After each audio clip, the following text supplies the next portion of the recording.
de eso que vamos a hablar hoy, de las propiedades térmicas de los materiales y esperemos dar todo hoy. Creo que sí. Entonces, ya vimos las propiedades mecánicas, por lo menos las que nos competen. Vamos a ver las propiedades térmicas. Nos faltan las propiedades eléctricas, magnéticas y tecnológicas, que lo ideal no sería darlo en una sola clase, pero yo veré cómo lo resumo para darlo a la próxima clase. Y luego de esa clase, entonces, eh, hablamos de examen y cosas así. Todavía no andamos tan apurados por eso. Entonces, déjenme ir hablando de la clase de hoy. Vamos a ver una introducción y a medida que vayamos viendo términos en negrita, más adelante lo vamos a ir mencionando. O sea, todos los términos que veamos en este slide en negrita, más adelante lo iremos desarrollando. Entonces, hay términos aquí que ya ustedes lo conocen de química, pero aquí son muy aplicados a los materiales y específicamente a los materiales que se utilizan en ingeniería, porque no todos los materiales, ¿verdad? Hay muchos materiales y muchos elementos de la tabla periódica que no son esencialmente de ingeniería. O sea, usted no va a fabricar nada en helio, ni va a construir nada hecho de uranio. Pero cuando hablamos de los materiales, ¿verdad? En general, las propiedades que nosotros vamos a ver se presentan en todos. Unos tienen más que otras, pero al fin y al cabo todos tienen la misma, tienen esa propiedad de ahí metida. Entonces, tanto la capacidad calorífica como el calor específico, que lo vieron en química, indican la capacidad de un material para absorber calor. Recuérdense que el frío no existe, ¿eh? Existe el calor y la ausencia de calor. O sea, todo es calor. La energía aportada al material desde una fuente externa de calor produce un incremento en la vibración térmica de los átomos del material. Cuando usted calienta algo, los átomos empiezan a vibrar. Y esa vibración y esa fricción entre ellos es la que se produce, ¿verdad? Y usted conoce como calor, de que algo se va calentando, es cuando ya las moléculas empiezan a vibrar entre ellas. Y empieza a haber una fricción ahí, una alteración de su estado, o sea, están tratando de pasar de un estado a otro y eso conlleva energía. Esa energía es calor y el hecho de que se esté calentando significa que hay un intercambio de energía. Entonces, la mayoría de los materiales aumentan ligeramente de tamaño al ser calentados. La mayoría, no todos.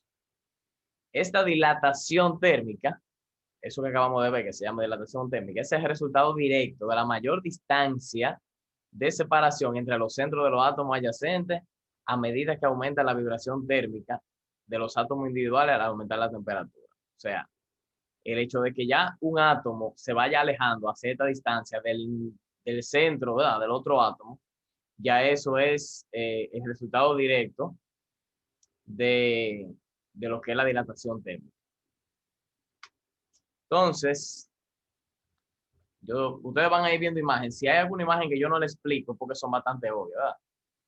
Pero por lo menos la imagen que usted está viendo ahí, no sé si ustedes han tenido la oportunidad de calentar algo metálico corto, y a medida que usted lo va calentando, ese calor va pasando a sus dedos, y es probable que usted empiece a calentarlo, a calentarlo, a calentarlo.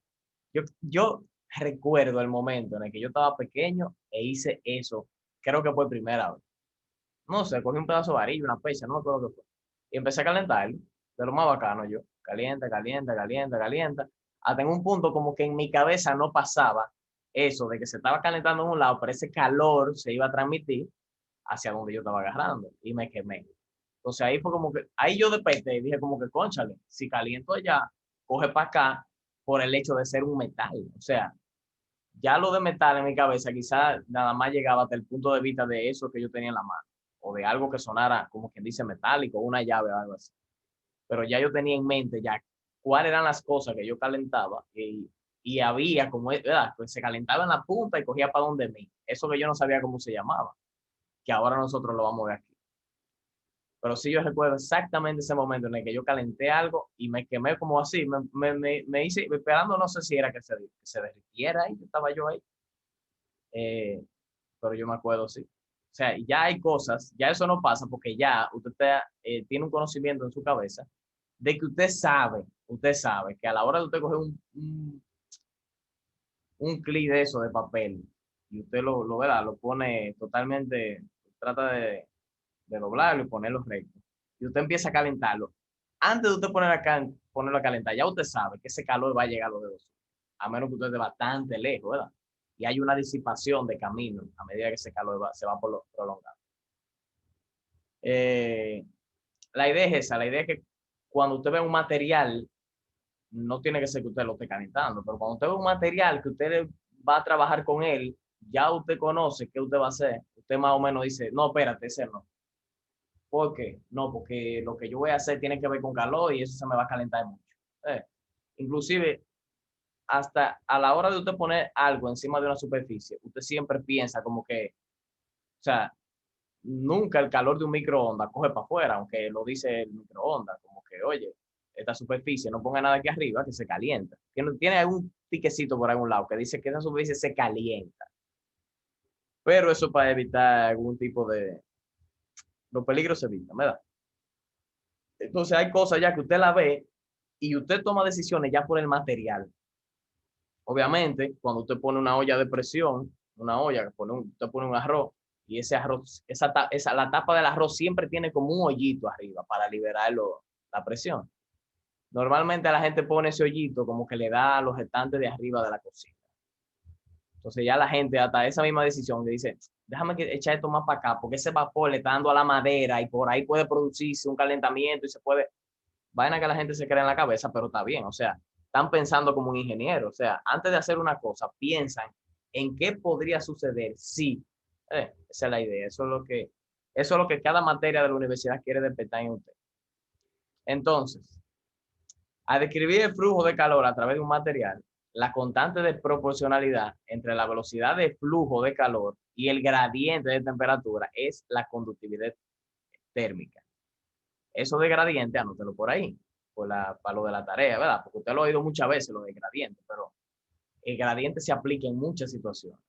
Entonces, en este específicamente, si usted me va a dar una definición que sea aplicado a esta materia, anótese por ahí, que es muy probable que usted lo haya oído, pero que todavía no le entienda bien, lo de gradiente de temperatura.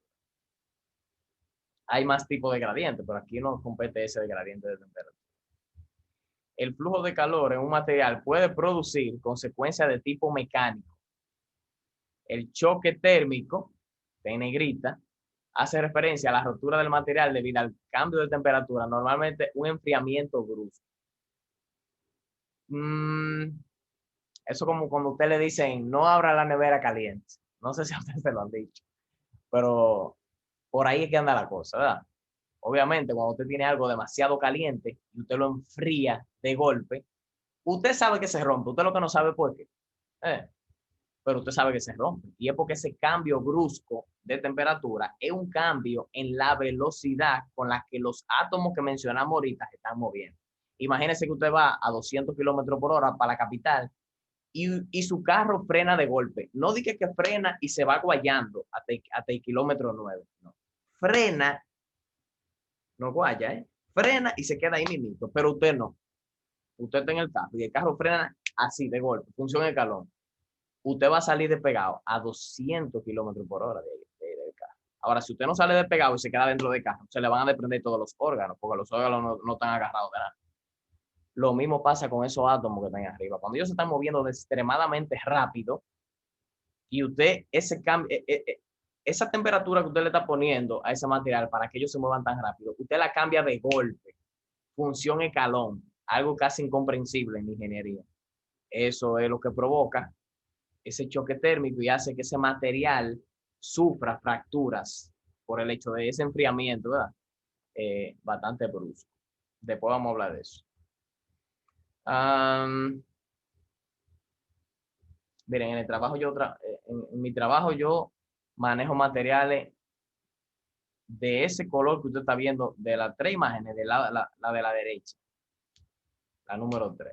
Yo manejo materiales que se ponen así mismo. Y miren, lo que es a la corriente eléctrica y a la candela hay que andarle de lejos. Porque un material así tú lo ves tranquilito ahí, ¿verdad? Ahí está bien a rojo vivo, pero lo que sea que le pase cerca se quema. Solamente por fuera, de lejito, lo que le ande cerca se quema. Y eso es porque ya el aire más cercano a ese material, ya el aire, que también tiene una conductividad térmica, se forma como parte de ese material. Y por eso cuando usted se va a acercar a algo caliente, eso que está caliente, antes de usted llegar, ya usted está sintiendo el calor. Porque todos los materiales tienen esa conductividad, inclusive el aire. Entonces usted está trabajando a una temperatura tan alta que el mismo aire le dice a usted, espérate, no me puedo acercar. Bueno, en su casa yo sé que cuando en la estufa, en el horno ponen algo, yo sé que usted sabe a lo que yo me refiero. Este tema es muy importante, esto de las propiedades térmicas de los materiales, porque de usted conocer bien esto depende qué tan bien o qué tan mal usted haga una selección. Normalmente los ingenieros industriales, como ustedes son la mayoría, siempre trabajan en fábrica donde lo que se fabrica normalmente está caliente. Por lo menos a mitad del proceso de fabricación está caliente. Y es muy importante usted saber los materiales que usted va a calentar y los materiales que se van a calentar producto a ese, ¿verdad? Ese producto final que usted va a hacer. Así que preste la atención inclusive a los 3 ejercicios que vamos a hacer hoy, que son bastante diferentes. Entonces, como vimos letras en negritas, ahí, esas letras que están en negrita, veremos cómo la vamos definiendo cada una. Ah. Entonces, empecemos con lo de capacidad calorífica. Cuando un material absorbe calor del ambiente, absorbe energía, ¿verdad? Su temperatura aumenta. Esta observación corriente puede cuantificarse mediante la propiedad fundamental del material, que se llama la capacidad calorífica. Y su letra es la C mayúscula, no la minúscula. La C mayúscula es una y la C minúscula es otra. Definida como la cantidad de calor necesaria para elevar su temperatura 1 Kelvin o 1 Celsius. Recuerden que la conversión entre grados Kelvin y grados Celsius simplemente es de 273. Entonces, a medida que uno cambia en grado, uno aumenta 1 grado, el otro también aumenta 1 grado. Y si este baja 2 grados, este también baja 2 grados, porque simplemente es una suma que hay para convertir. En el caso de Fahrenheit, no, porque tú sabes que hay ahí un 9/5 de los grados Celsius, eso. Pero en el caso de Celsius y Kelvin, sí, son inclusive, vamos a ver un ejercicio ahorita donde hay grados Kelvin arriba y Celsius abajo, no recuerdo si es al revés, y aún así se tacha. Yo después le explicaré por qué. Entonces, recuerden, capacidad calorífica, cantidad de calor necesaria para elevar la temperatura 1 grado, ya sea Kelvin o Celsius, ¿verdad? De un material. Esa es la fórmula que usted va a utilizar para calcular la capacidad calorífica de un material. Esa. C mayúscula, ¿verdad? Q entre delta T. ¿Quién es Q? Q es la cantidad de calor que produce un cambio de temperatura delta T. La cantidad de calor que produce un cambio de temperatura delta T. Si no hay cambio de temperatura es porque no hay ninguna cantidad de calor, ¿verdad? No está pasando nada, eso está a temperatura ambiente ahí. Pero si hay una cantidad de calor cerca, va a haber un cambio de temperatura y eso le va a dar a usted la capacidad calorífica de ese material. Es importante destacar que al considerar incremento de temperatura, la magnitud de delta T es la misma tanto en Kelvin como en grados centígrados, ¿verdad? Luego vamos a ver eso. Ese valor de capacidad calorífica dependerá de la cantidad del material considerada. Es obvio que si usted coge un alambrito de un clip de papel, un alambrito, y lo calienta, no es lo mismo que si usted coge un ladrillo hecho de ese material y lo calienta. Requiere un poco más de tiempo calentarlo. Entonces, normalmente la capacidad calorífica se especifica en base a un atomogramo en caso de elementos, un atomogramo, y en caso de mol para un compuesto. En unidades de joule, atomogramo Kelvin o joule sobre mol Kelvin, que ese es como el que ustedes seguro más usaron en química. Ese de atomogramo es cuando usted está trabajando con un elemento de la tabla periódica en específico. Pero cuando usted está trabajando con un compuesto, qué sé yo, acero inoxidable, ahí sí sería con Joule sobre mol Kelvin. Una alternativa muy común es el calor específico, que ese sí lo vieron en química, por unidad de masa, que se indica en Joule sobre kilogramo Kelvin. Fíjense la diferencia, ¿eh? Joule sobre mol Kelvin y Joule sobre kilogramo Kelvin. Eso es cuando vamos a trabajar con cantidades y con las masas, ¿verdad? De esa cantidad. Al estar referido a la cantidad de masa, el calor específico se expresa con la letra minúscula, o sea, sigue siendo lo mismo, pero para poder diferenciarlo, cuando veamos una C mayúscula, estamos hablando de capacidad calorífica, y cuando veamos una C minúscula, estamos hablando de calor específico. La C mayúscula es la que se relaciona con los moles o los átomos gramos, en caso de que sea un elemento, y la C minúscula es la que relaciona las masas. Y ahí la fórmula viene siendo prácticamente igual. Lo único que aquí siguen siendo esa Q y esa delta T sigue siendo lo mismo. Lo único que también está esa cantidad de masa que usted va a calentar. Y está ahí en el denominador, esa M que está ahí. Es la cantidad de masa que usted va a calentar. En el caso ya de la fórmula que está arriba, eso es cuando es de un material. Cuando le están hablando a usted de la cantidad de ese material, entonces tiene que utilizar la fórmula de abajo. Entonces, hay dos modos de medir la capacidad calorífica o el calor específico. ¿Verdad? Ya vimos que es lo mismo dependiendo qué. O cuando es material, C mayúscula. Cuando es una cantidad de material, C minúscula. Entonces, de los dos modos para medir la capacidad calorífica, uno es mantener el volumen constante. ¿Verdad? El volumen de eso que usted, de ese material, mantenerlo constante. Y el otro es manteniendo constante la presión. Usted puede mantener el volumen constante y puede variar la presión, como en una olla de presión. Lo que está ahí adentro sigue siendo lo mismo. Nunca va, a medida que usted le meta calor a lo que está dentro de una olla de presión, lo que está ahí adentro, si no hay escape de nada, está ahí adentro. Si es agua y ya el agua se está evaporando, está ahí adentro. Lo único que ahora usted tiene una cantidad de líquido menor que se ha convertido en vapor, pero está ahí adentro, no ha salido. Igual que el planeta Tierra. El agua, si usted se acuerda de lo que es el ciclo del agua, el agua que existe en el planeta Tierra sigue siendo la misma desde que se fabricó el planeta Tierra. O sea, al espacio no se ha ido. Cuando usted habla de agua que se evapora, hay agua que vuelve y se convierte en agua. O sea, esa agua se ha mantenido siempre aquí. El volumen, el mismo, pero la presión puede cambiar. Entonces, el otro es manteniendo la presión. Usted puede mantener la presión de algo constante, pero el volumen también puede cambiar. Entonces, el valor de CP, cuando usted vea CP, es capacidad calorífica manteniendo la presión. Y cuando vea C mayúscula V, es capacidad calorífica manteniendo el volumen. Y en el caso de la C minúscula sería calor específico manteniendo la presión y calor específico manteniendo el volumen. Ahí hay un juego de palabras de C mayúscula V, C mayúscula P. C minúscula V, C minúscula P. Entonces, el valor de CP es siempre mayor que el de CB. Ah, pero la diferencia es pequeña para la mayoría de los sólidos a temperatura ambiente o inferior. Sí, porque un sólido tú lo pones ahí arriba a temperatura ambiente, tanto la presión como el volumen se van a mantener igual porque, oh, hello, son sólidos, ¿verdad? En el caso de materiales para ingeniería, generalmente se trabaja a presión constante y con magnitudes por unidad de masa. Sí, para fines de fábrica, usted fabricar algo, siempre se está trabajando con una presión X, siempre hay una industria, una caldera que mantiene la presión del sistema y se está trabajando con cantidades. Nunca es de que, no, aquí hacemos acero. No importa, hacemos acero. No, siempre con una cantidad que tú estás trabajando. O sea, yo voy a producir dentro de una hora, esta fábrica produce tantos kilogramos de acero. O sea, para producirlo, tiene que haber una presión en el sistema constante y también tiene que manejarse cantidades.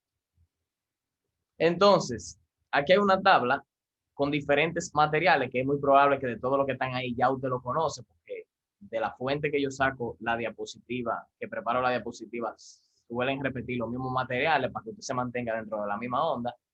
Y está el calor específico a presión constante de ellos, ¿verdad? Si se fijan, hay una C minúscula y una P. Eso significa calor específico. y a presión constante. Y es fácil de darse cuenta porque las unidades, ¿verdad?, tienen joule sobre kilogramo Kelvin. Ahí usted se da cuenta que es calor específico.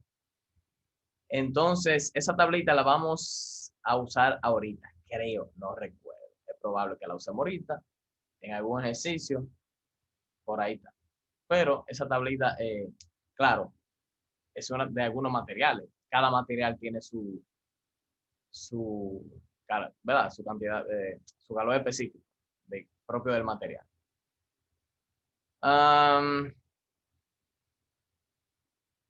Recuerden que por las unidades usted se da cuenta que sería, volviendo a la definición, la cantidad de calor que requiere 1 kilogramo de ese material para variar su temperatura 1 Kelvin.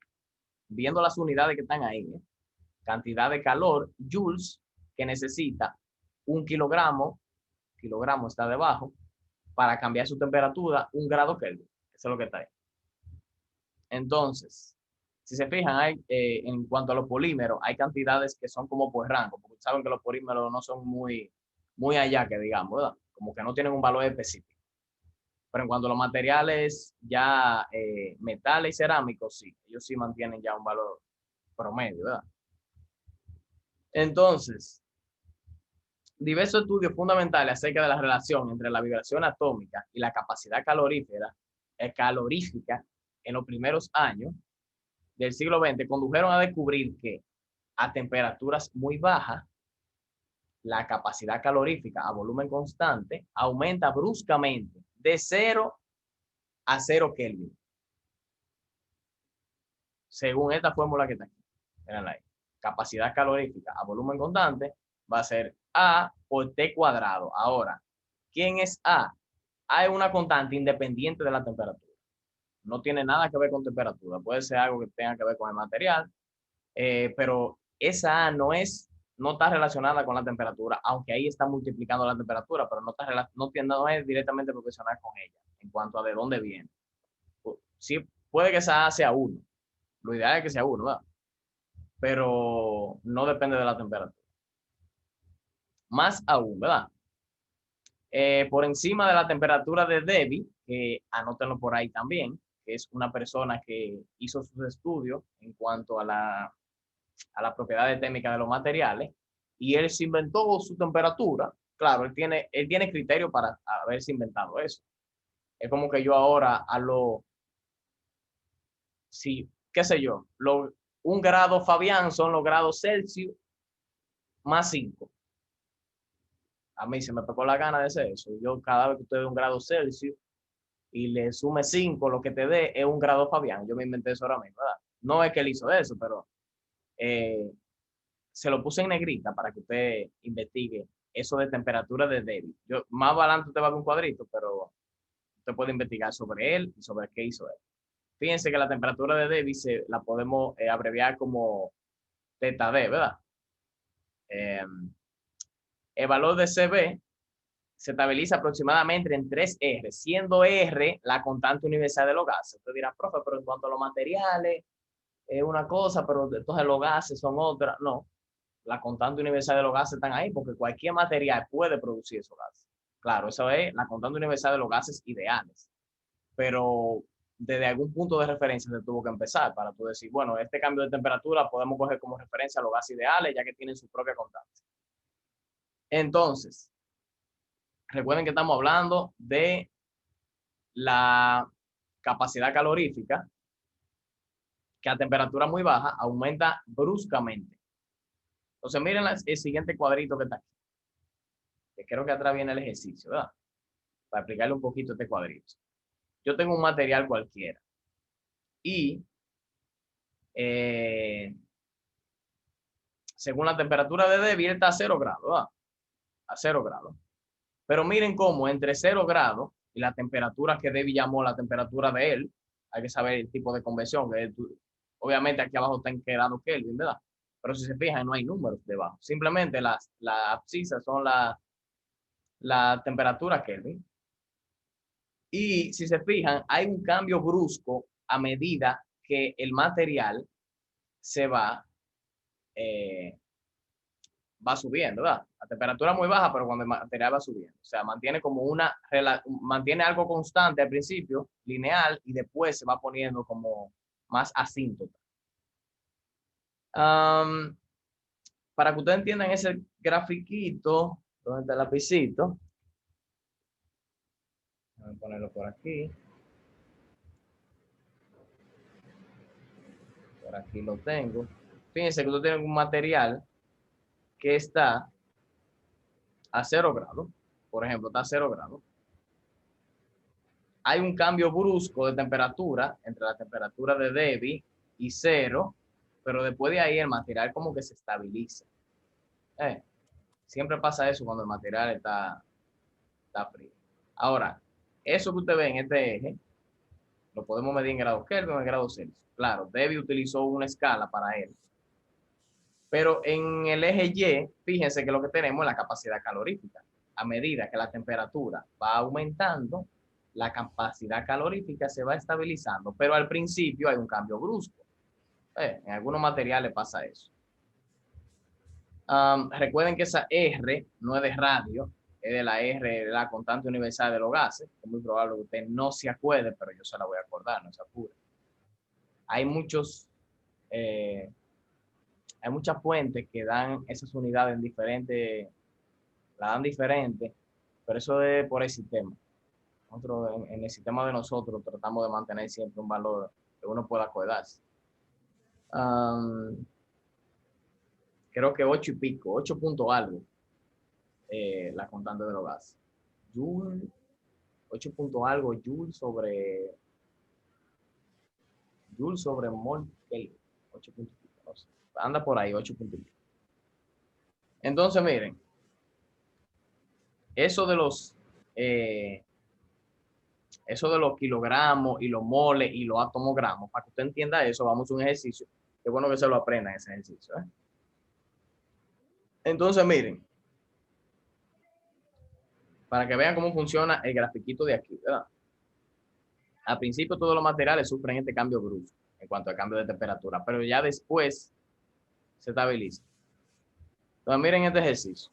Dice el siguiente ejercicio. Demuestre que la regla comentada acerca de la capacidad calorífica, que ya habíamos hablado de ella, de un sólido, es aproximadamente igual a 3R. ¿Verdad? ¿Qué es eso? Es coherente con el valor del calor específico del aluminio. Demuestra que la regla comentada acerca de que la capacidad calorífica de un sólido es aproximadamente igual a 3R es coherente con el valor del calor específico del aluminio. En este caso, aluminio. Fíjense que aquí hay unas cuantas cosas desconocidas, por lo menos de ahí para allá. Hay un cambio brusco, no hay una capacidad calorífica a volumen constante, como que usted pueda decir, vale esto, vale esto. Sin embargo, según este grafiquito de aquí que hizo Debbie, la capacidad calorífica se va a estabilizar para cualquier material cuando sea 3 veces la constante de los gases, ¿verdad? Para cada material, 3 veces la constante de los gases da la capacidad calorífica de dicho material. Eso es lo que quiere decir la tablita. El grafiquito, perdón. Siempre es un cambio brusco, pero cuando usted coge y multiplica por 3 la constante universal de los gases, para un material la capacidad calorífica se va a estabilizar y va a ser 1, ¿verdad? Pues esa grafiquita viene como para acá. Entonces me están hablando que es del aluminio. Que es del aluminio. Lo primero es que esa R de la constante universal de los gases, en muchos libros puede aparecer valores, ¿verdad? Diferentes. Pero yo voy a dejar que cualquiera de ustedes la busque donde sea que la encuentre y me dé ese numerito. En Joule sobre mol Kelvin. O sea, 3R es igual a 3 por esa R de los gases. Vaya a ver si usted la encuentra por ahí. Vaya a ver cuánto le da. ¿O cuánto dice que? En mol, fue que usted dijo. Joule sobre mol Kelvin tiene que tener las unidades para trabajar en el sistema de nosotros. A mí me salió que es 8,3144. Exacto. Joule sobre 8, bueno, 8 puntos. 3144 Ujú. Joule sobre mol Kelvin. Es eso. ¿Verdad? ¿Cuánto da eso? 3 por eso.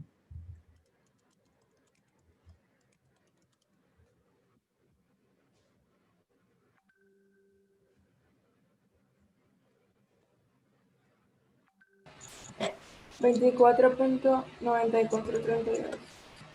24.9432. Sí. Espérense, déjenme borrar. 9432. ¿Y ahora?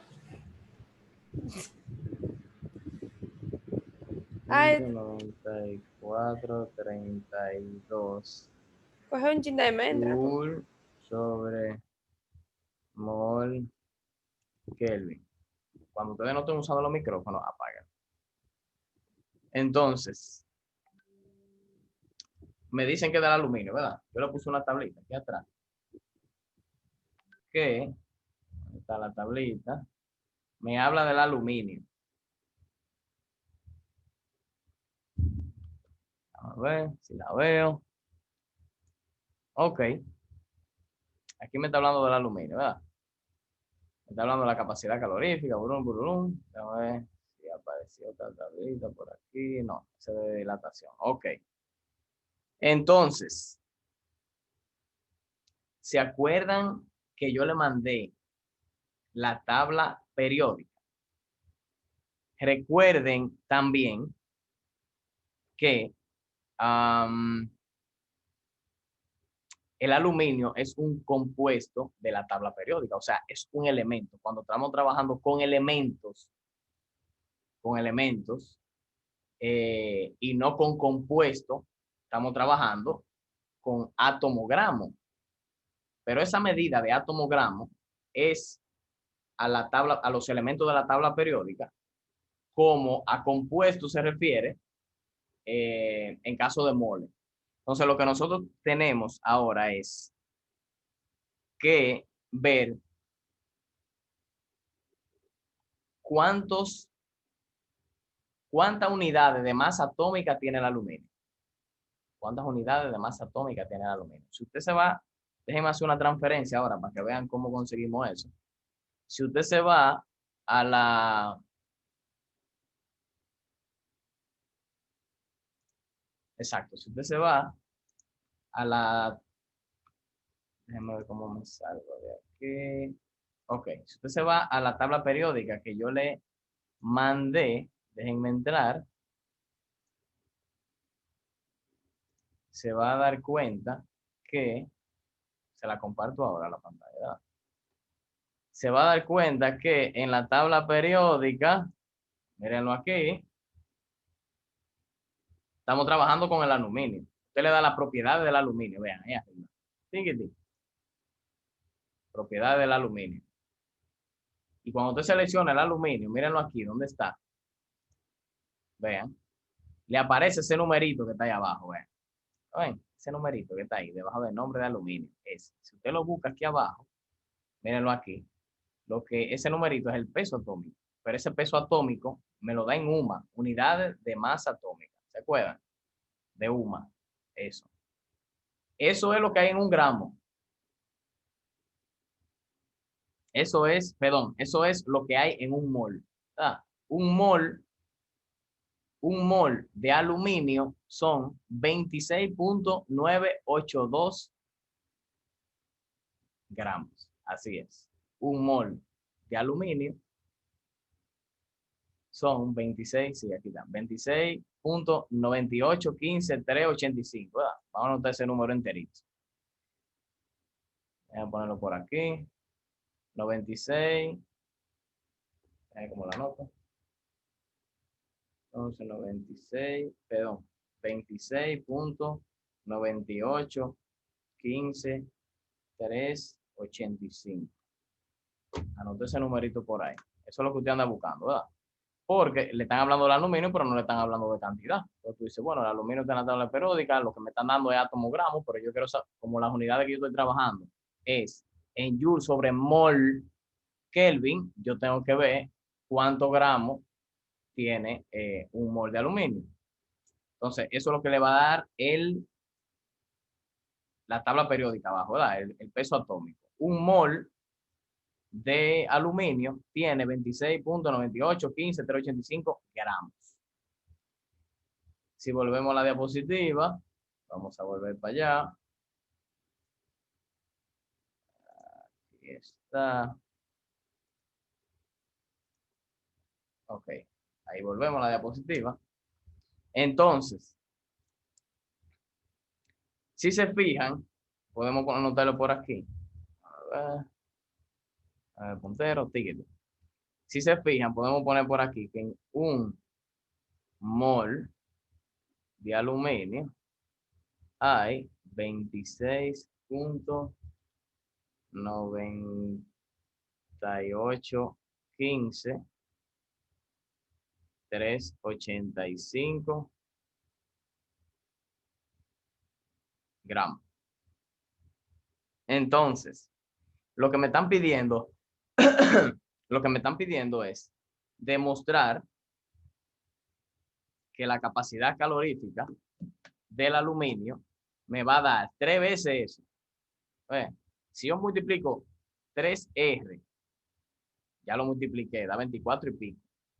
Y eso yo lo relaciono con la capacidad calorífica del aluminio, es porque yo de alguna u otra manera tengo que trabajar con alguna cantidad de aluminio. O sea, no puedo inventarme la cantidad, sino que simplemente trabajo con la misma cantidad de su peso atómico, que es algo propio ya, ¿verdad? Del mismo material. O sea, ¿qué cantidad? No sé, pero puedo trabajar con su peso atómico.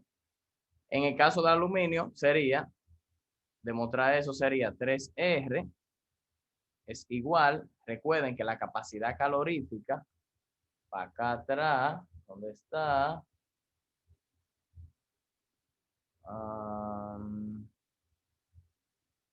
Aquí está.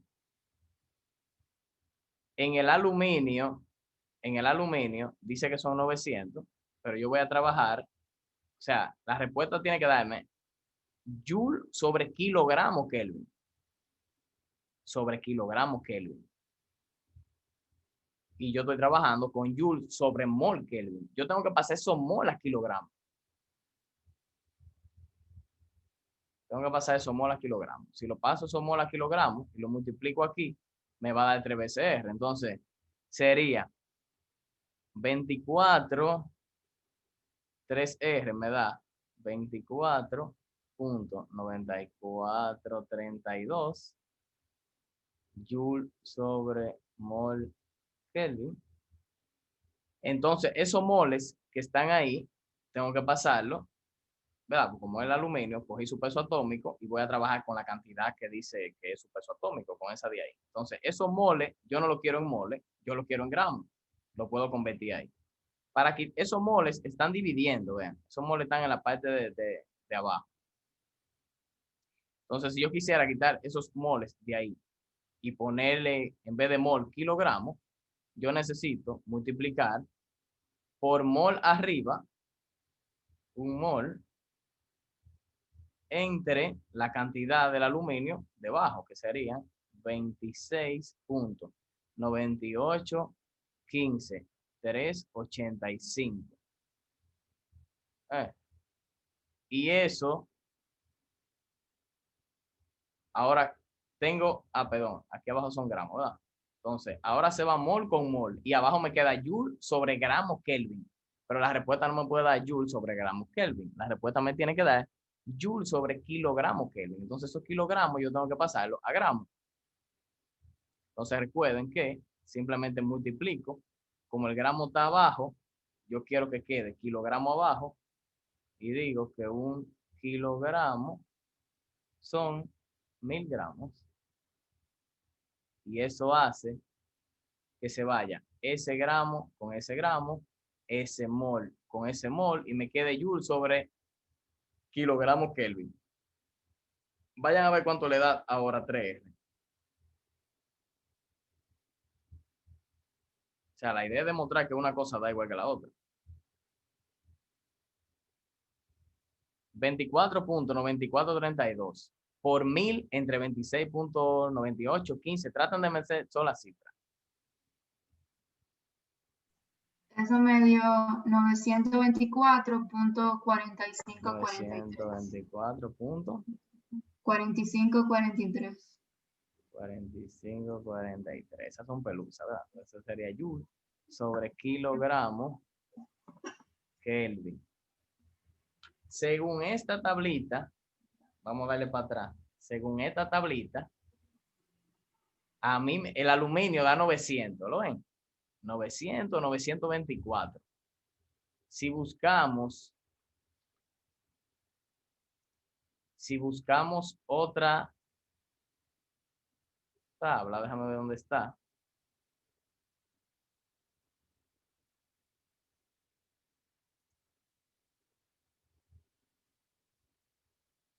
Miren, en la misma tabla periódica, déjenme ponérsela aquí. En la misma tabla periódica, aquí debajo, me da el calor específico, ¿ven? Y me da 904 joules sobre kilogramo Kelvin. O sea que ese valor entre 900 y 924 puede variar. O sea, no estamos tan lejos tampoco. Estamos ahí cerquitita. Pero si buscamos un libro, podemos buscar en la parte de atrás del libro. Y es muy probable que en uno de los apéndices del libro me diga cuánto es la capacidad calorífica del aluminio. Vamos a ver, por ejemplo, este libro. Ups. A ver. Ok, aquí aparece del todo. Radio atómico, constante de conversión. Ahí está la R, 8.314. Material de aluminio, temperatura de fusión. No, esas son propiedades mecánicas. Ok. Aquí me da. Sí, esta da 900. Da 900. Pero entre 900 y 924 está prácticamente ahí. Está bien. Déjenme ver. Déjenme ver una cosa. Déjenme ver si.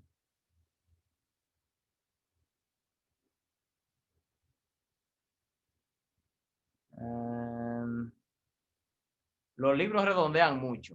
Hagan el mismo ejercicio, pero no trabajen con todas esas cifras. Nada más trabajen con 2 cifras después de puntos. A ver cuánto le da. A ver si soy yo, que estoy muy lejos, o el libro redondeó. Trabajen con dos, hagan el mismo problema, pero con 2 cifras después de puntos. O sea, ese arriba sería 24 puntos. Sigue 24 dando puntos. 924. Lo que cambian son las cifras después del punto. Pues cambia igual la cifra después de puntos. O sea, sigue dando 924 y lo que cambia, por ejemplo, da 38 en vez de 45. Ok. Sería 3, 8 puntos. Déjame ver con el 31. Da 24.93, podría ser.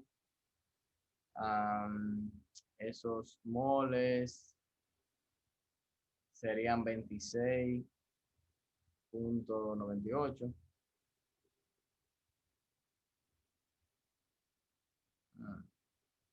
26.98. Eso por 1000. Entre 26.98.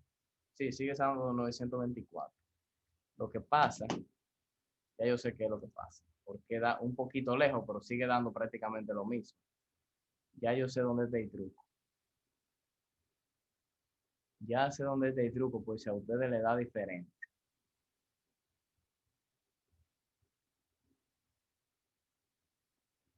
Yo les voy a enseñar el truco ahora, donde aluminio, aluminio, aluminio, aluminio. A ver si lo veo. Aluminio. Ups, es que está de este lado. Aluminio.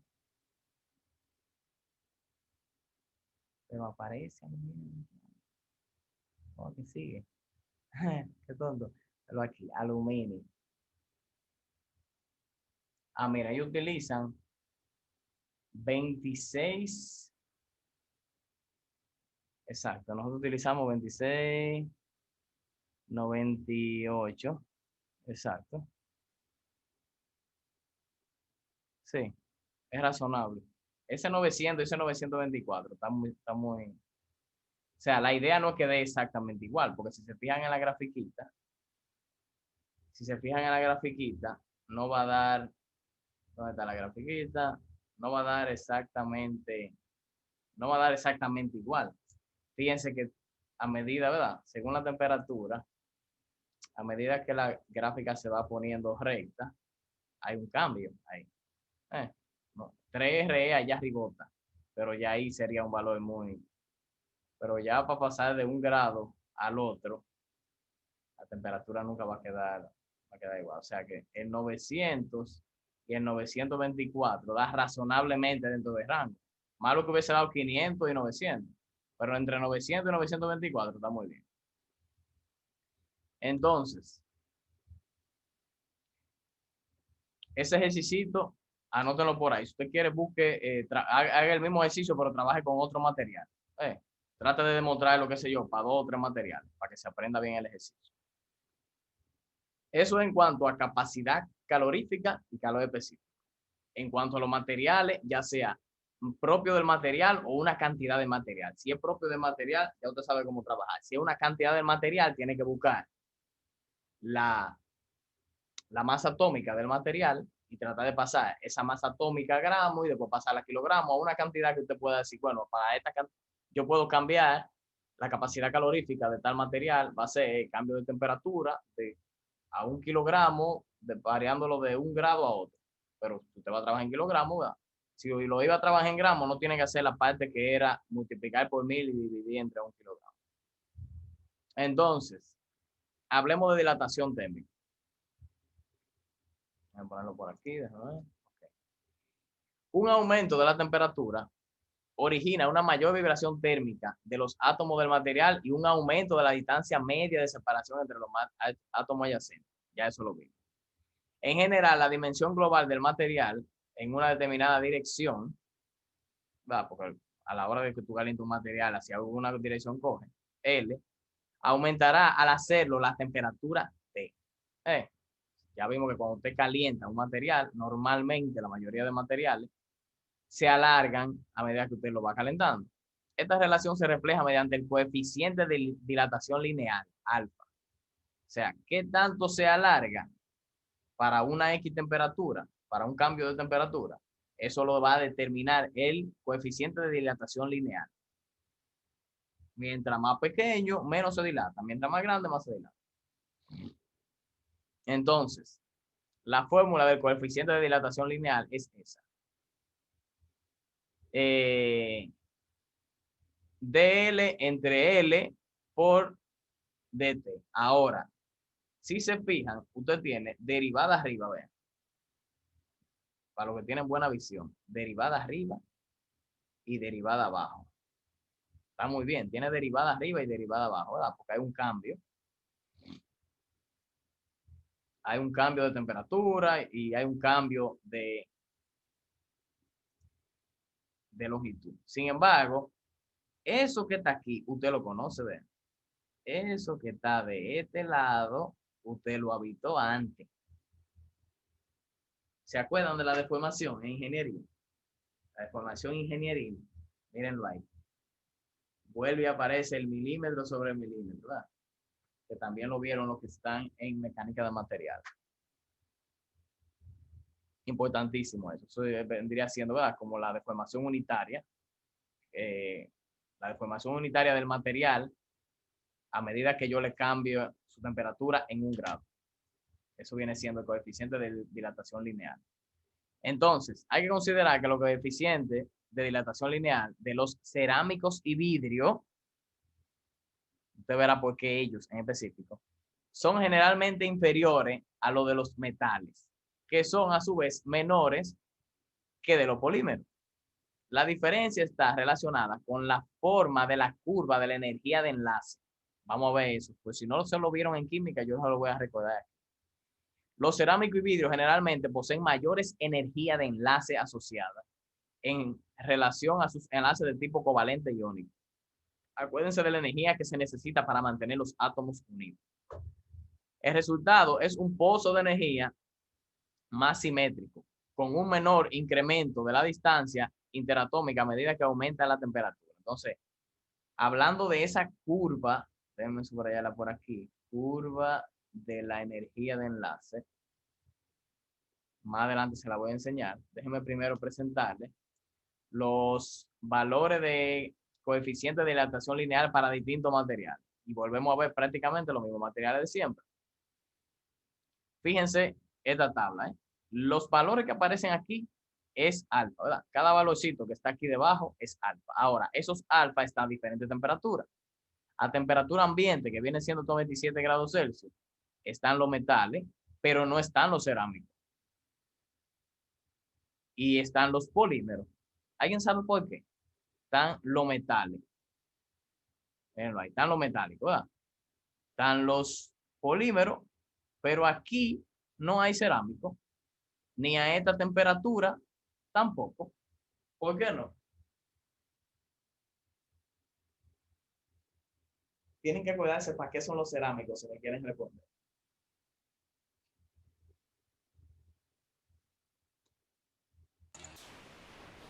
¿Será que tiene que ver con que los cerámicos y vidrios para fundirse la temperatura de fusión es altísima, como 2030 grados Exacto. Celsius? Por eso que los hornos los hacen de esos materiales. Esos materiales son refractarios. O sea, para usted dilatar un ladrillo metiéndole candela, usted va a gastar mucho tanque de gas.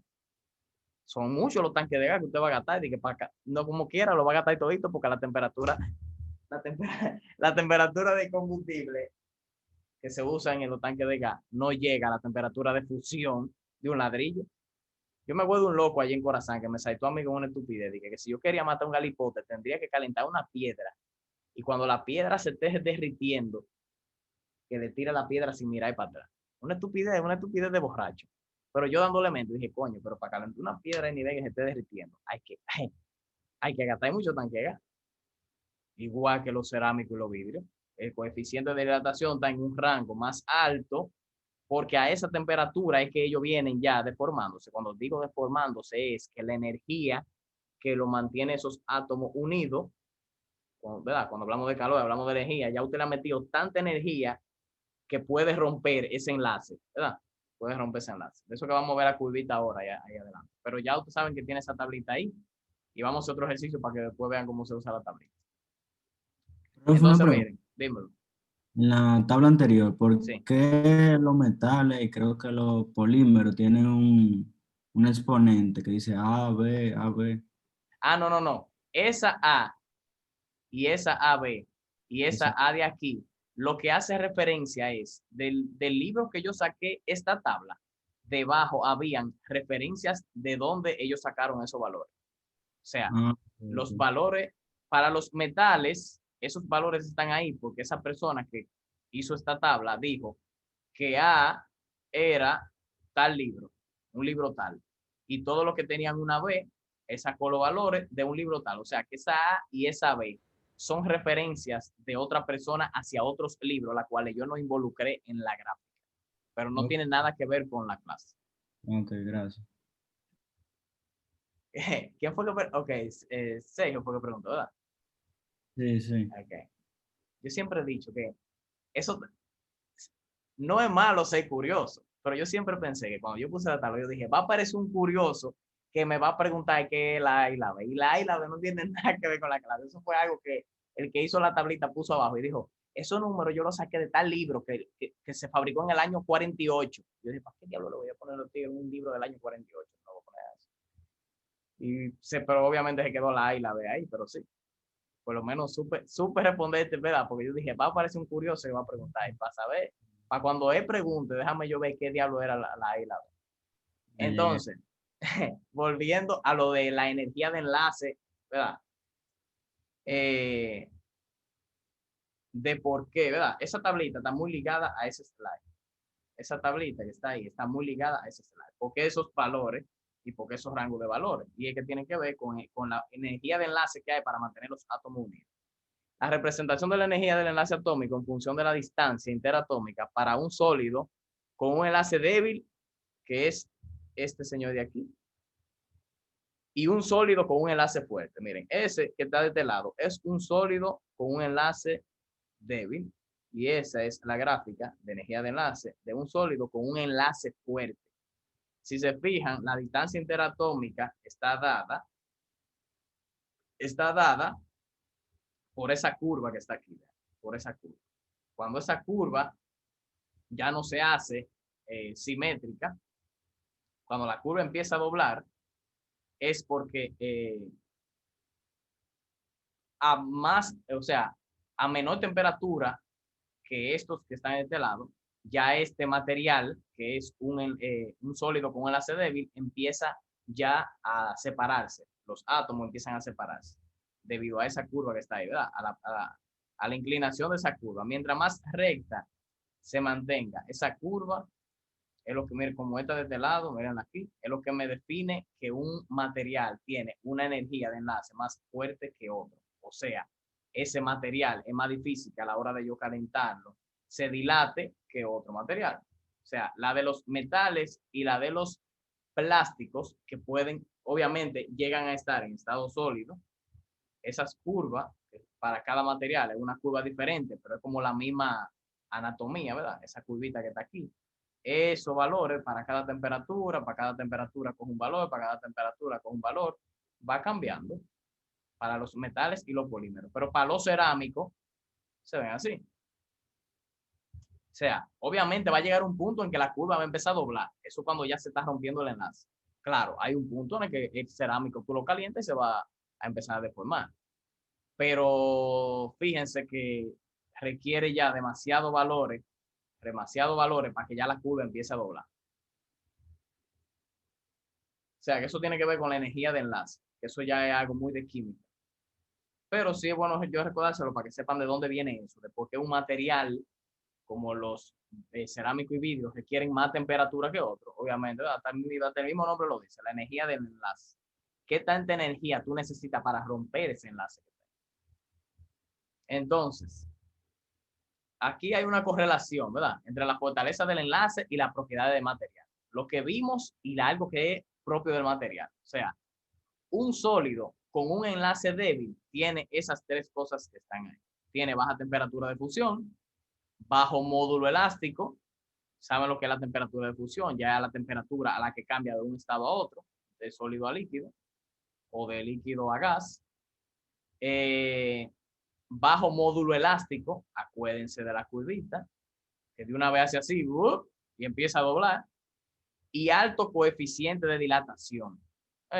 Alto coeficiente de, acuérdense que en la fórmula el coeficiente de dilatación tiene un denominador. Los sólidos con un enlace débil proceden esto de aquí, alto coeficiente de dilatación, o sea, se dilatan de una vez. Eso es lo que me dice esto, de una vez se dilatan. Pero los sólidos con enlace fuerte tienen alta temperatura de fusión, es difícil tú calentarlo y romper esa energía de enlace. Alto módulo elástico, acuérdense, ¿verdad? Que es más inclinado eso, y después que empieza a doblar y se rompe, pero tienen bajo coeficiente de dilatación. O sea, es más difícil tú calentarlo y que empiece ya a separar la molécula entre ellos. Un ejemplo de eso, el galio. Un elemento en la tabla periódica que está ahí, pero usted lo ha oído, pero que no lo conoce bien. Les presento al galio. Un metal que a temperatura ambiente se derrite. Imagínense un metal que en el aire acondicionado, cuando usted lo pone a 20, se mantiene durito, pero si usted deja que ese metal llegó a 30 grados, se pone así como está en su mano, vean, como si fuera aluminio líquido.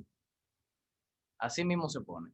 No sé dónde hay de eso, yo voy a investigar, no es tóxico, claro, si usted se da un trago de eso va a morir, pero si usted se lo pone en la mano no le va a pasar nada. Entonces yo quiero ver dónde hay de eso para yo enseñárselo, decirle dónde hay, para que usted lo experimente, tener eso en su mano y, y vea cómo se derrite. Por cierto, eso fue lo que se utilizó en la película de Terminator, cuando se hacían los efectos de ese cristal, de ese metal, ¿verdad? El tipo que se volvía metal líquido y toda la vaina.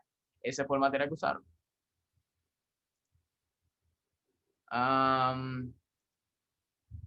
Ese es el galio, ¿verdad? Eso es un caso de un sólido con enlace débil. A 30 grados, señores, vean. A 30 grados se pone así como está ahí. Ya usted sabe que a temperatura ambiente lo va a encontrar así. Un día que haya calor, lo que usted tenía hecho de galio se le derritió. Entonces, yo me río de cualquier estupidez. Un sólido con enlace fuerte, el tungsteno. La temperatura de fusión del tungsteno, creo que, bueno, ahí lo dice ahí abajo, ¿verdad? Si lo veo, 3422 grados Celsius. Para usted poder decir que usted partió el tungsteno a base de calor. Tiene que llevarlo a 3422 grados Celsius para poder romper la energía de enlace. Materiales, mírenlo aquí. Las fresadoras, las fresas que hacen para los tornos para usted maquinar un material, se hacen de tungsteno, debido a que es un material bastante duro y mecaniza los otros materiales, ¿verdad? Entonces, es difícil que usted, un material de tungsteno se le caliente y se le dañe. Claro, todo es relativo, porque si esas fresas que están ahí tienen unos filitos en los bordes que al ser esos filitos de un área muy pequeña, o sea, en una cantidad bastante pequeña, esa temperatura es como muy relativa. O sea, yo puedo llegar a una temperatura de 800 grados, 700 grados, y ya los filos se empiezan a perder. Si esos 800 grados yo lo conseguí aplicándole velocidad a cada una, alguna de ellas, ¿verdad? Si yo le aplico velocidad, o sea, hay una fricción entre el tungsteno y otro material, se pierde filo, pero no diga que usted va a romper material de que por calor. Seguimos con la dilatación térmica, ¿verdad? Entonces, aquí está el coeficiente de dilatación térmica en función de la temperatura para 3 óxidos cerámicos. Lo que usted va a ver son cerámicos, ¿verdad? Esas 3 curvas que están ahí son óxidos cerámicos. Fíjense que aquí debajo tú tienes grados Celsius y a la izquierda, la Y, es el coeficiente de dilatación térmica. Obviamente, hasta donde llega, porque ya ahí se rompió la energía de enlace, o sea, desde aquí hasta allá, desde aquí hasta allá, hasta aquí, qué sé yo, creo que sigue. Pero ese es una tablita que cada vez que usted vaya a trabajar con esos materiales, claro, eso es para 3 materiales cerámicos. Para cada material, se supone que el fabricante, si usted compra un material específico, lo ideal sería que el fabricante le dé la tabla, esa tabla de ahí, ¿verdad? Pero si no, usted la puede buscar en internet. La tabla es mucho más amplia, ¿verdad? Porque obviamente es para compuestos, no específicamente tanto para un material. Si para un material de la tabla periódica, usted se va a la tabla que está aquí. Y esa tabla puede ser más grande. Sin embargo, si es para un compuesto, pues ahí le tenemos 3. Y esos 3 específicamente son cerámicos. Ejemplo de esos cerámicos, ese Mg, ¿verdad? Ese óxido de magnesio que está ahí. Un ejemplo claro de eso, que usted lo ha visto. Porque a veces uno habla de óxido de magnesio, usted oye el nombre, pero no sabe lo que es, si le ha puesto la mano o si lo ha visto. Yo no sé si usted ha visto con lo que ahora mismo están haciendo los edificios, que después de hacer la estructura del edificio, le ponen unas planchuelas, que es lo que la gente le llama chicro. Una planchuela que se desbaratan, lo usan en los techos, en las oficinas, lo usan en paredes que están para separar una división de algo y que no son paredes de concreto, sino como que son de unas planchuelas que venden en la ferretería. No sé si ustedes la han visto, pero se ven así. Eso es óxido de magnesio, esas planchuelas que están ahí. La usan mucho en el edificio. Cuando se mojan suelen ya dañarse, pero sí, cuando cada vez que estén haciendo un edificio en su fase final, están poniendo eso. O los techos de algunas aulas de la universidad tienen eso, que son como esa plancha cuadrada que a veces se mueven, que a veces usted cierra la puerta y como que el techo la mueve. Esa bien. El Al2O3, ya usted lo conoce, que es óxido de aluminio, se utilizan en materiales que van a trabajar con cierta temperatura, pero esos materiales se pueden mecanizar, como usted está viendo ahí. O sea, son materiales que ya que a pesar de su temperatura de fusión, ya se le hizo un mecanizado y llegaron a un producto final, pero que son normalmente materiales que van a trabajar a cierta temperatura. Y la mullita, que yo no sé si usted la buscó, no sé si la buscó, es bueno que la busque, investigue, yo le traje una foto. Y es muy fácil, por ejemplo, ahí usted tiene un ladrillo de mullita, ¿verdad? Un ladrillo de mullita, pero las mujeres, yo lo uso, pero las mujeres también lo usan también. Yo no sé si usted ha visto las piedras que se utilizan para quitar la piel muerta de los pies. Hay unas piedras que se utilizan para quitar la piel muerta de los pies. No sé qué hay de las mujeres la usan, particularmente yo la uso, ¿verdad? Usted si quiere puede ir a la playa y caminar en la arena. Yo sé cuáles son. Ok. Usted puede ir a la playa y caminar en la arena sin levantar los pies, o sea, ir rozando los pies y se hace ¿verdad? Un autoexfoliante. Sin embargo, esa piedra de mullita la hacen así. Son ladrillos de mullita. Se utilizan para hacer también hornos, debido a que son cerámicos, se utiliza para hacer hornos y así evitar el cambio, la transferencia de temperatura de adentro hacia afuera. Entonces, en base a la dilatación térmica, vamos a un ejercicio para que usted vea cómo funciona.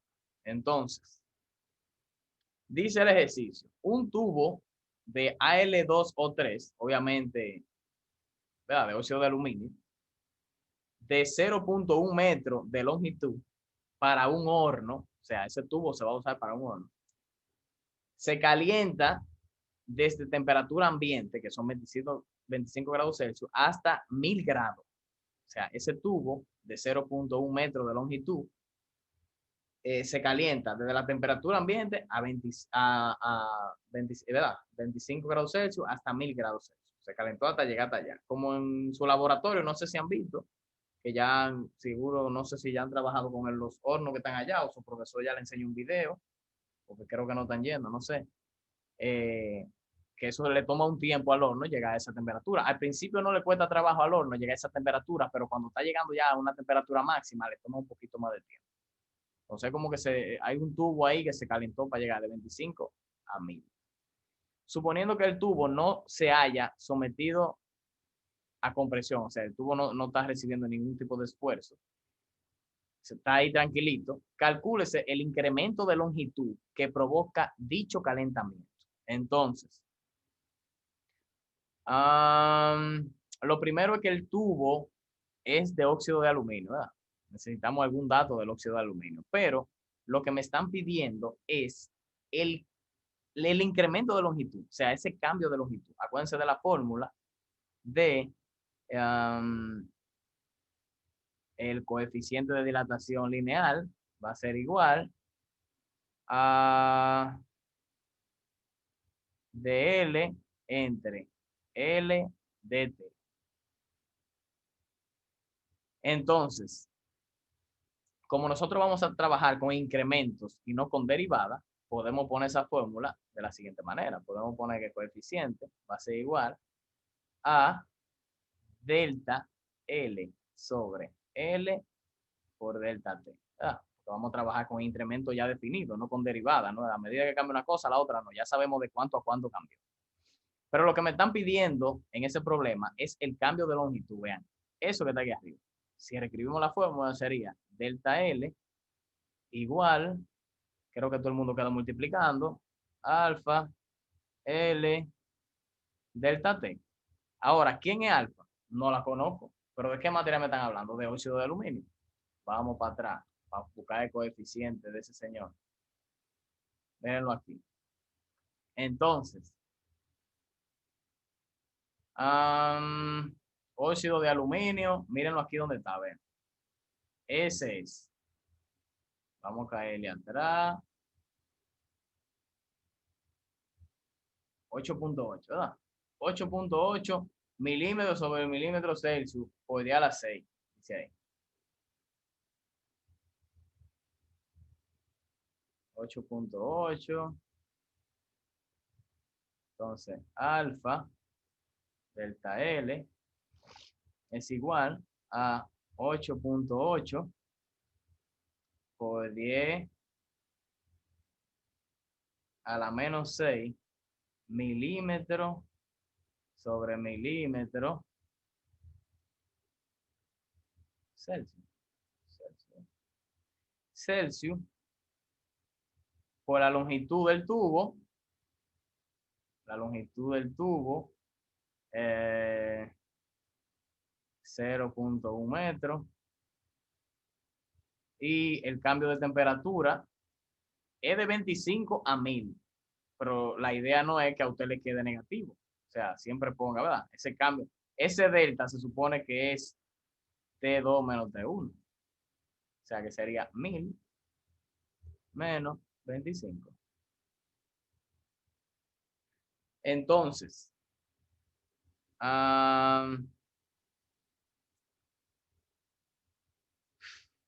aquí está por la menos 6, pero recuerden que aunque usted tenga milímetros aquí y milímetro aquí y metro aquí, esto es adimensional. Ese milímetro sobre milímetro se va. Este Celsius, esto que está en Celsius y esto que está en Celsius, se van. Véanlo ahí. El Celsius se va con este de aquí. Y los milímetros no se van con nadie porque ellos se fueron. Ellos están muertos y no lo saben. Milímetro sobre milímetro. Nada más me queda metro.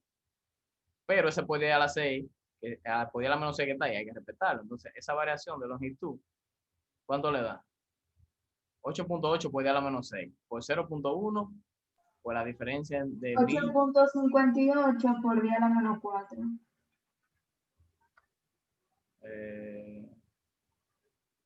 8.58 por 10 a la menos 4.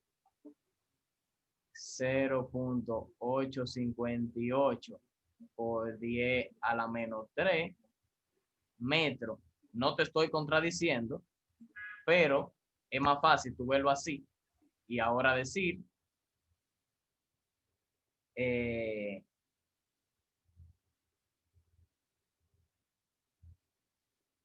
1, 2, 3.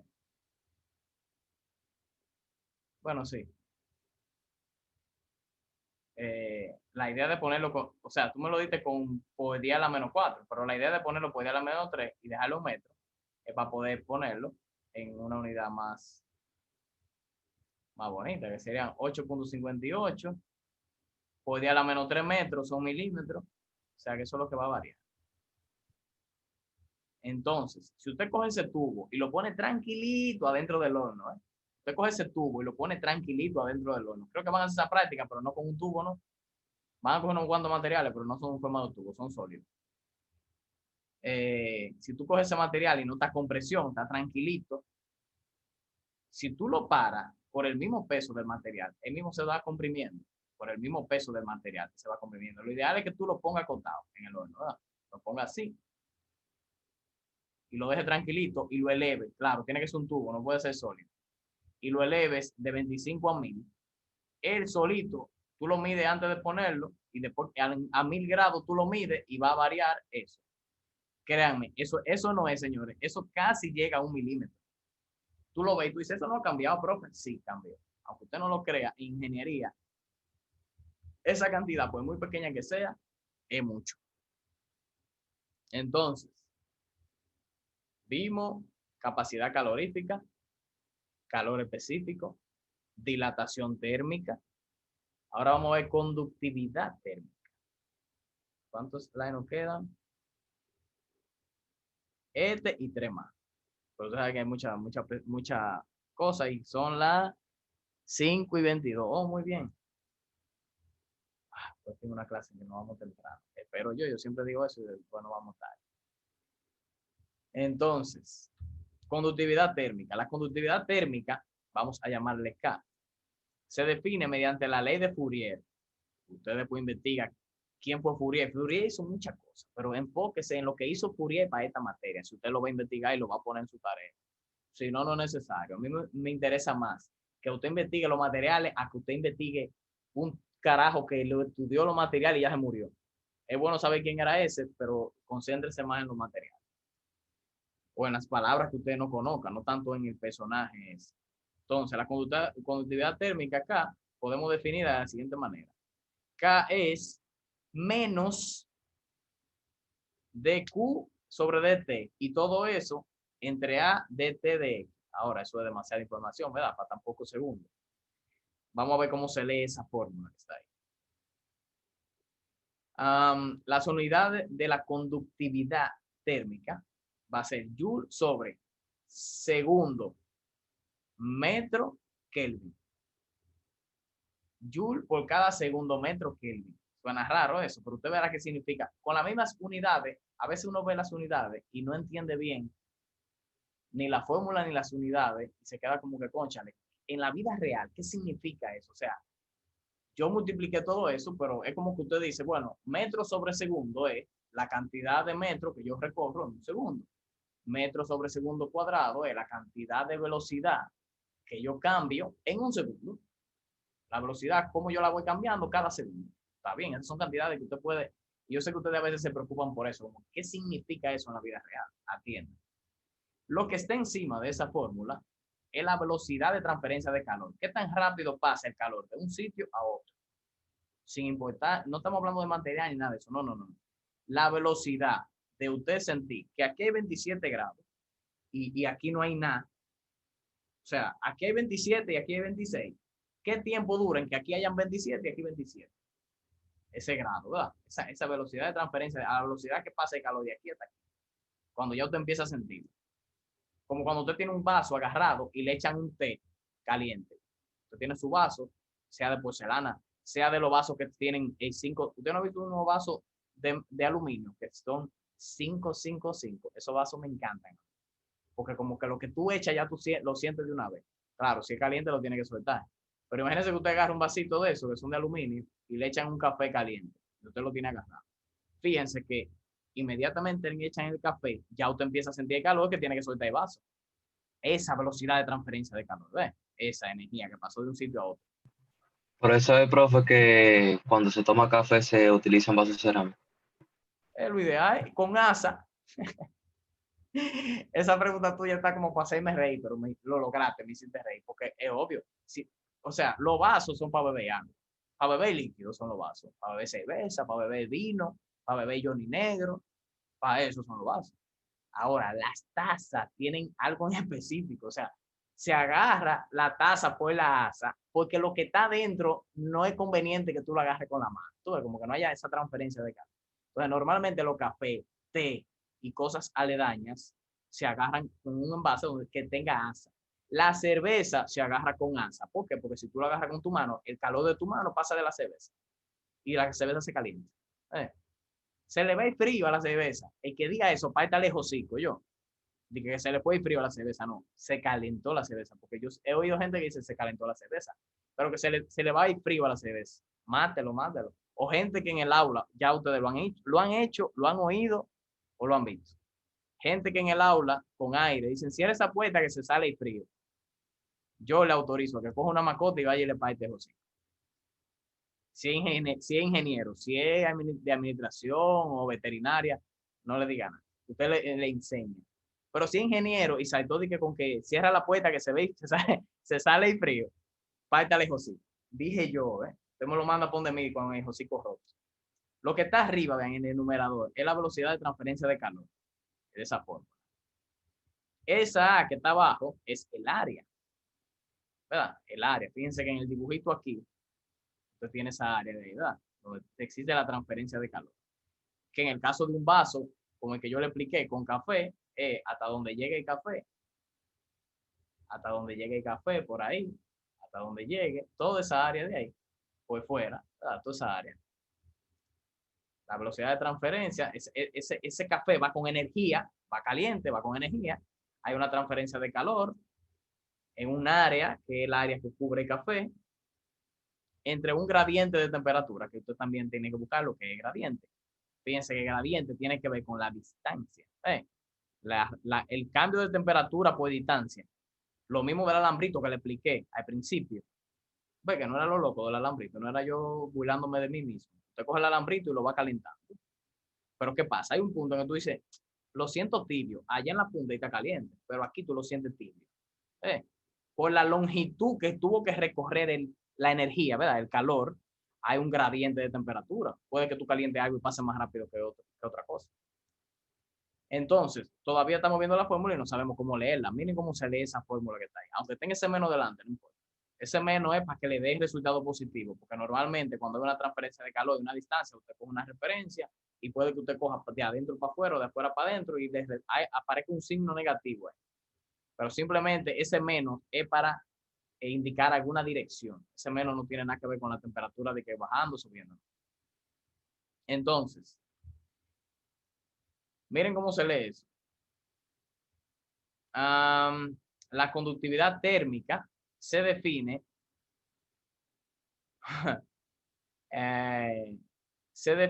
mediante la ley de Fourier, ¿verdad? La conductividad térmica es la velocidad de transferencia de calor a través de un área debido a un gradiente de temperatura. La conductividad térmica es la velocidad de transferencia de calor a través de un área, acuérdense, ¿verdad? Transferencia de calor, el café va con energía, cubre un área después que está servido. Déjalo ahí, hasta ahí, ya no me eche más. Esa área que cubrió el café del vaso, debido a un gradiente de temperatura que tiene que ver con la distancia que va a recorrer ese calor de adentro hacia afuera. Obviamente tiene que ver con el espesor de esa área, ¿verdad? Hay un espesor ahí. Entonces, en el caso de conducción estacionaria a lo largo de una placa plana, una plancha plana, la derivada de la ecuación anterior se transforma en incremento. O sea, para un material, usted puede utilizar esta ecuación. Para un material. Cuando le hablan de material, como vimos ahorita, no me hablan de una cantidad, yo puedo trabajar con si el mazo de aluminio, puedo trabajar con la cantidad de gramos que hay en esa área. En esa área hay una cantidad de material. Puedo trabajar con ese peso molecular. Ahora, cuando le hablan de una conducción estacionaria, es porque esa plancha plana tiene un espesor. Cuando es un espesor, ya son distancias definidas, ¿verdad? Ya son distancias que están definidas. Y esa fórmula que está ahí arriba, usted puede convertirla en esa que está ahí. O sea, ya no con derivadas, que cómo cambia una cosa con respecto a la otra, no, sino con incremento, con cosas que ya están medidas, que ya le van a dar ese valor. Sigue siendo lo mismo. Lo único que va a cambiar es que cada vez que usted vea la derivada de algo, va a poner el delta. Eso por cuando vea una tasa en un tiempo, ¿verdad? Una tasa, eso es una tasa y estos son valores definidos ya.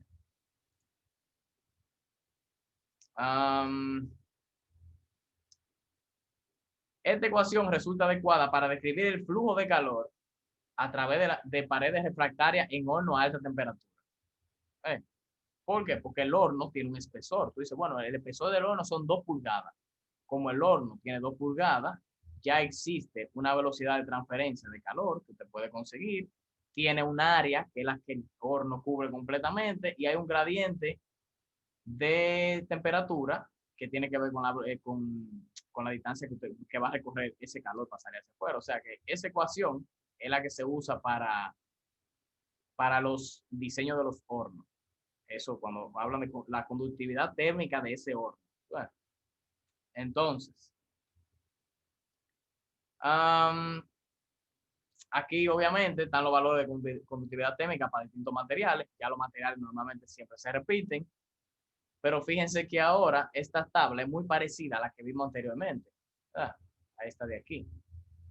Esta tablita. Por aquí está, aquí está. Esa es la dilatación térmica. Fíjense que está la dilatación térmica, son los valores que están ahí a ciertas temperaturas. Entonces, la conductividad térmica la tenemos aquí a cierta temperatura porque va a cambiar.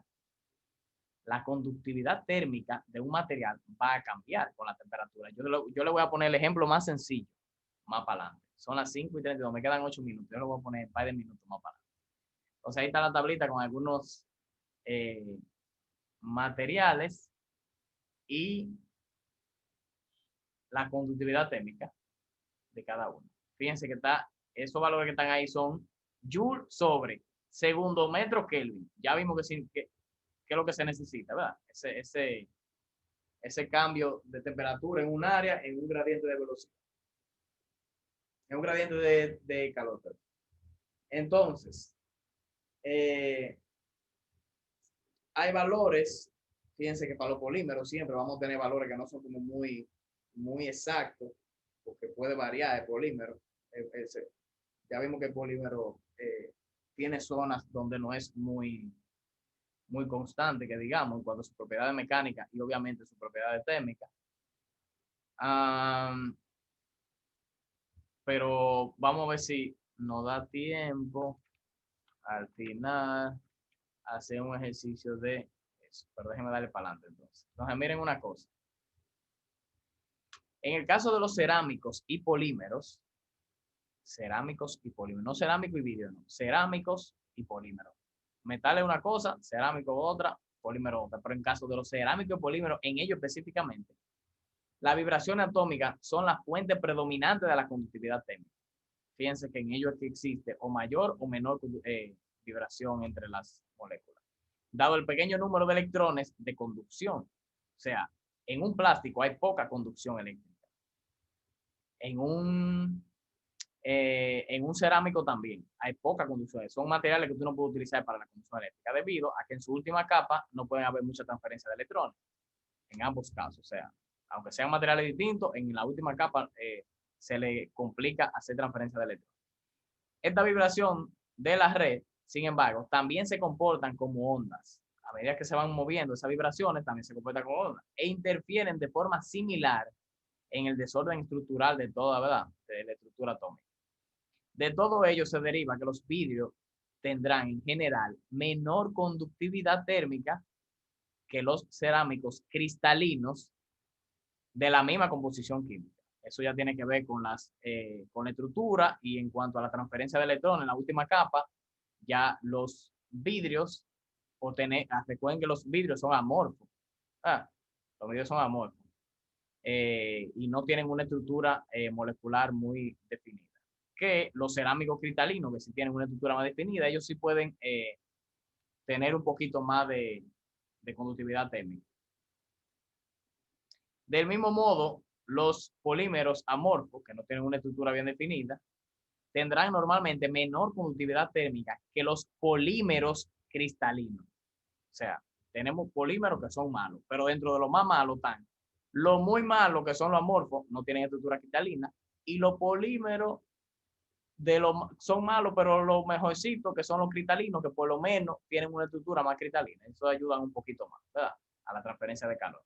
Además, la conductividad térmica de los cerámicos y los polímeros disminuirá a medida que aumente la temperatura, debido al aumento del desorden provocado por el mayor grado de vibración atómica. O sea, a medida que se van moviendo todas esas moléculas y todas las moléculas están inquietas, la conductividad térmica va disminuyendo. O sea, no existe como una buena conductividad térmica, debido a que todas esas moléculas ya no tienen ni siquiera un orden definido. Aún así están ellas vibrando, o sea, están en movimiento. Están a una temperatura en la que se está dilatando y la transferencia de calor ahí no está definida, o sea, es completamente mal. En algunos cerámicos, la conductividad podría eventualmente comenzar a aumentar con posterior incremento de temperatura debido a transferencia de calor por radiación. O sea, ya eso tiene que ver con la composición de cada átomo. A través de los cerámicos pueden transmitirse cantidades significativas de radiación infrarroja, por lo que tienden a ser ópticamente transparentes. O sea, hay cerámicos que ya a cierta temperatura se ponen bastante transparentes. Eso, yo le voy a ver si le consigo un video de eso, de la fabricación de algunos cristales, cómo lo calientan y cómo le dan forma, y cómo pasa la luz a través de ellos. Muy distinto al producto ya acabado, debido a que están a una temperatura bastante alta. La conductividad térmica de los cerámicos y polímeros puede ser reducida aún en mayor medida por la presencia de porosidad. El gas que hay en los poros posee una conductividad térmica muy baja. O sea, ese gas que queda atrapado entre los poros de un material que es poroso reduce la conductividad térmica, lo que proporciona a la estructura una pequeña conductividad térmica global. O sea, una determinada, una promedio, vamos a decir así. Entre los ejemplos más destacados están las sofisticadas losetas de aislamiento del transbordador espacial y los recipientes para bebidas de poliestireno expandido. Atiendan eso último. Loseta de aislamiento del transbordador espacial.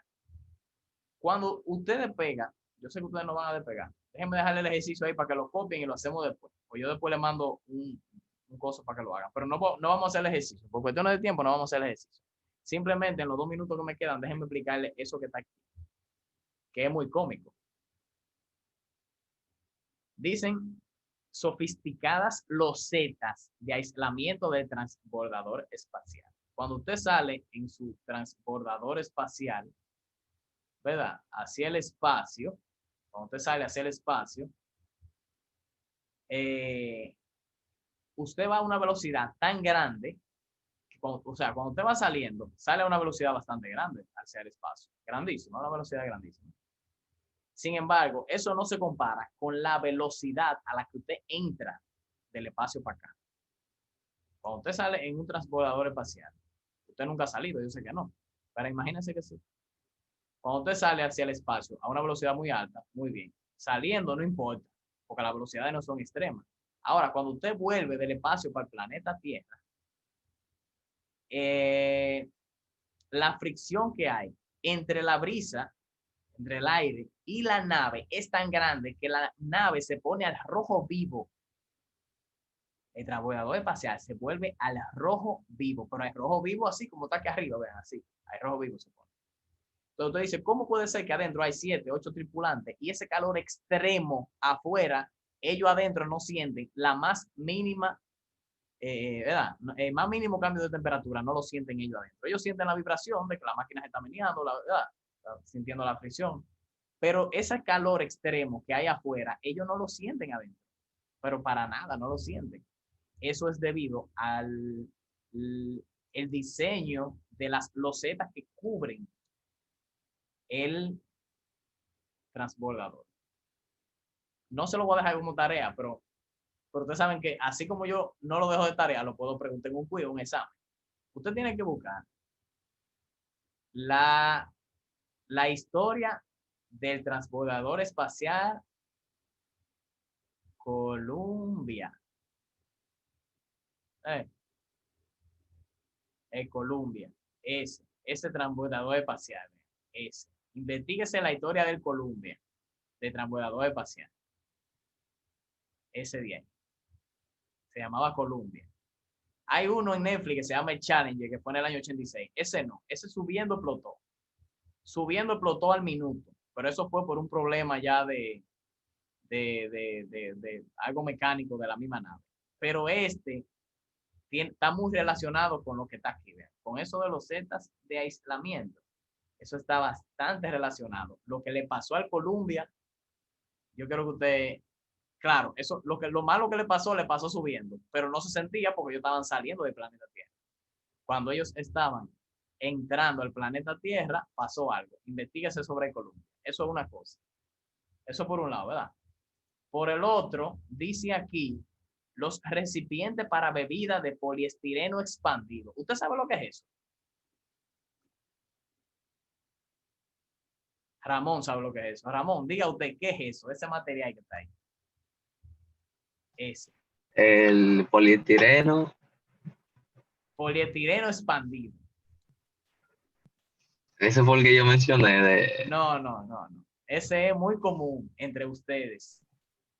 El que se usa para beber, los vasofón. Ya Lisa lo dijo primero. Los vasofón. Bien, ven lo que dice aquí de los poros. ¿Por qué entonces? Claro, existe una transferencia de calor en el vasofón. Obviamente tú echas una bebida con hielo en el vasofón y al rato tú empiezas a ver como que ya empiezan la gotica afuera, por el frío adentro, el calor afuera, se va condensando la gotica afuera y todo eso. Es verdad. Pero aún así, fíjense lo finito que es un vasofón. Déjenme ver. Según esta regla, el vasofón tiene como de 3 a 5, vean, de 3 a 5 milímetros tiene un vasofón de espesor. Y ahí usted echa su bebida con hielo y todo el mundazo, pero aún así se mantiene frío. O sea, si se va calentando es pues ya la transferencia de calor que hay en la superficie, en la bebida. En la bebida hay una transferencia de calor. Muy bien, pero en cuanto a su mano, usted se da cuenta que su mano no está calentando la bebida. O sea, nadie agarra una bebida en un vasofón y la gente le va a decir, bébete eso que se te va a calentar porque tú lo estás agarrando. Claro que no. La gente, es más, la gente que es inteligente pone 2 vasofón. El que usted vea con 2 vasofón tiene coeficiente intelectual más alto que el que tiene uno solo. O sea, échate la bebida en 2 vasofón para tratar de reducir lo más que tú puedas.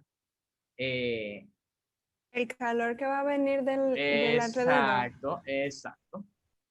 Esa es la idea. Entonces, y los vasofón tienen cierta porosidad, que a pesar de esa porosidad, tú dices, concha, ¿y cómo que con esa porosidad no me transfiere calor más rápido? No, es que esa porosidad también es mala para la transferencia de calor. Entonces, el vasofón fue diseñado para eso, para que existiera esa porosidad y por el material que tiene, que es un polímero, exista una baja conductividad térmica en el vasofón. Por eso los valores aquí son tan bajitos. ¿Dónde está la tablita? Vean los valores ahí, vean. Comparen esos valores con estos de esos caballeros que están por ahí. Vean qué bajita hay de vasofón. Déjame ver. ¿Cuánto? Ese es de alta densidad. Ese no. Ese es como la tubería que utilizamos allá en Corazán para mandarle el agua. Ese no. Polietrapete, yo creo que es este. Miren eso, vean. 0 punto y pico. Y tú dices, pero eso es una cosita que se rompe de nada. ¿Cómo el calor no pasa por ahí? Los mismos poros ayudan a que el calor no pase debido a que esa porosidad y ese aire que se acumula entre las porosidades es malo para la conductividad térmica. O sea, el vasofón no queda con esa deformidad así de que por la misma fabricación. Se hace así por eso, porque si fuera un plástico cualquiera, ahí si ustedes se dan, adiós, imagínate un vaso plástico, déjame ver, un vaso plástico bueno, lo de Madonna son como de cartón que ellos. Pero no sé, un vaso plástico, un termo de ustedes, de lo que ustedes le echan agua para irse para la universidad. Ese termo, usted lo llena de café caliente y el termo se le va a doblar, se va a dañar. Pero es que ese termo, esa pared no tiene porosidad, no tiene porosidad. Ahora, si usted echa una bebida fría en un vasofón, el calor externo no va a pasar al vasofón. Sin embargo, cuando usted echa una bebida bastante caliente en un vasofón, usted lo va a dañar el vasofón. Porque entonces hay más calor adentro que afuera. A usted no le interesa de que enfriarlo poniéndole la mano, usted lo que se puede quemar. Entonces, ese calor puede ser tan grande que rompa la energía de enlace que hay en ese, ¿cómo dice aquí? Poliestireno expandido. Entonces, nada, déjame ver. El diablo le robé 5. ¿Alguna pregunta, doctores en ciencia de los materiales?